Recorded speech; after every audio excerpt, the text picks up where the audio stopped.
bangsa dan juga bisa mensengsarakan rakyat kita. Komitmen pemerintah di dalam hal memerangi korupsi tertuang di dalam Asta Cita misi ke-7 yang mengamanatkan untuk memperkuat reformasi politik, hukum dan birokrasi, serta memperkuat pencegahan dan pemberantasan korupsi dan narkoba. Di dalam konteks korupsi, penekanan utama Asta Cita adalah melakukan pencegahan yang diikuti oleh penindakan sebagai pendukung yang kuat bagi pemberantasan korupsi.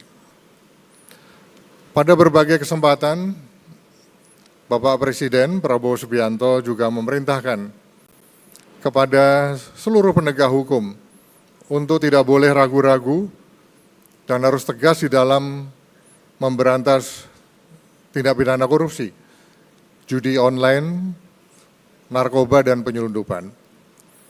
Jika korupsi dapat diberantas, maka ekonomi Indonesia akan tumbuh lebih pesat karena anggaran dan investasi akan lebih efektif dalam menciptakan iklim bisnis yang semakin sehat dan meningkatkan kepercayaan masyarakat serta para investor.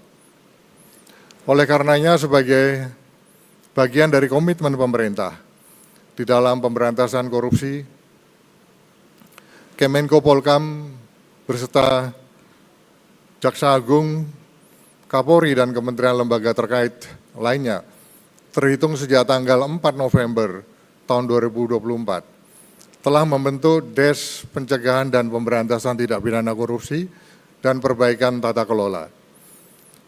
Des ini bertujuan untuk mengkoordinasikan langkah pencegahan dan pemberantasan korupsi, serta memperkuat tata kelola pemerintahan agar lebih transparan dan akuntabel, serta memastikan sinergi antara lembaga penegak hukum dan kementerian terkait bisa berjalan semakin efektif dan mencapai target.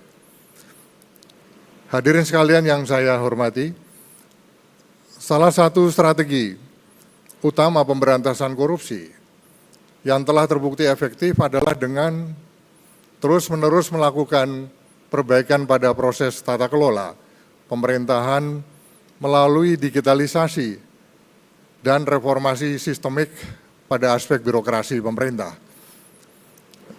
Di samping itu, pemerintah juga dapat meniru atau kita dapat meniru best practice dari negara lain yang telah terbukti mampu di dalam melakukan pemberantasan korupsi.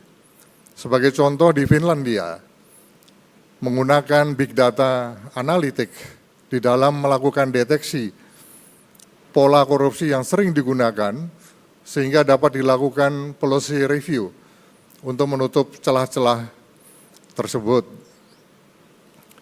Pemerintah dalam hal ini juga terus mengupayakan perbaikan pelayanan melalui transformasi digital dan terus mendorong reformasi birokrasi. Pemerintah memanfaatkan e-government sebagai alat penting untuk mencegah dan memberantas korupsi dengan meningkatkan transparansi, efisiensi, dan akuntabilitas dalam penyelenggaraan pelayanan publik. Penerapan e-budgeting juga diterapkan di dalam pengelolaan anggaran, khususnya pengelolaan anggaran negara, baik itu APBN maupun APBD secara digital, sehingga pengawasan penggunaan anggaran akan lebih mudah dan mengurangi potensi terjadinya manipulasi. Di samping itu, e-procurement juga menjadi andalan di dalam pengadaan barang dan jasa secara elektronik. Tujuannya adalah untuk mengurangi interaksi langsung yang sering memicu terjadinya kolusi dan korupsi, serta memastikan proses tender bisa lebih adil dan transparan. Sistem pelayanan publik berbasis online ini akan terus dikembangkan seperti dalam hal pembuatan KTP. pembayaran pajak sehingga memungkinkan masyarakat dapat mengakses layanan tanpa harus berhadapan langsung dengan para petugas guna untuk mengurangi